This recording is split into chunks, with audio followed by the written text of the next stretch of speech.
অনুষ্ঠান আছে, যারা বাঙালি জাতি দেশে দেশের বাইরে সবার কাছে এই নামটা খুব পরিচিত।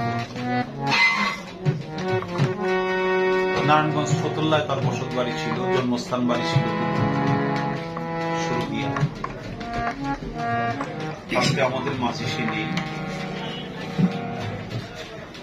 গত পরশুদিন 17 তারিখ সে রাত্র 9টায় না ফেরার দেশে চলে গেছে। ইন্না লিল্লাহি ওয়া ইন্না ইলাইহি রাজিউন।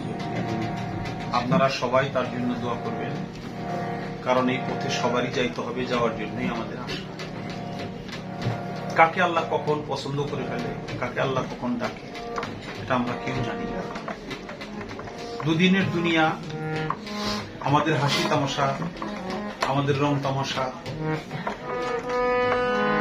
আমাদের দুনিয়ার মোছামুছি শেষ হলেই আমরা আবার ফিরে যেতে হবে সেই মহান সৃষ্টিকর্তার কাছে, তার ডাকে সাড়া দিতে হবে।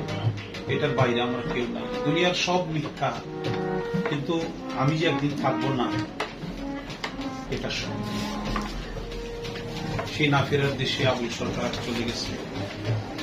আর বিধি আত্মার প্রতি আমি শ্রদ্ধা জ্ঞাপন করি।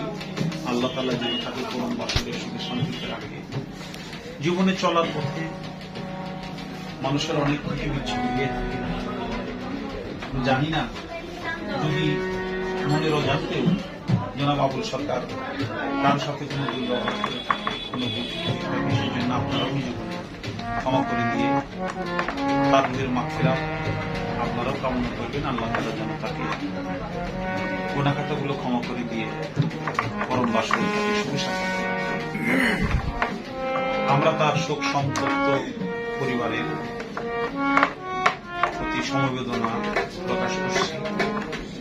বাংলাদেশ বাউল সমিতির সমস্ত কর্মকর্তা, সদস্যবৃন্দ সকলের পক্ষ থেকে আমরা মহান আল্লাহ তাআলার দরবারে, প্রভুর দরবারে আমরা এই কামনা করি যেন আল্লাহ তাআলা তাকে সুখে শান্তিতে রাখে।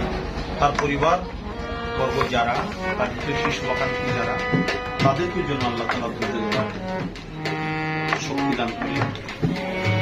আমরা সবাই বলি আমিন। আমরা এখন সেই আবুল সরকারের স্মরণে আমরা আজকে আপনারা সবাই আবুল সরকারের জন্য আমাদের মাঝে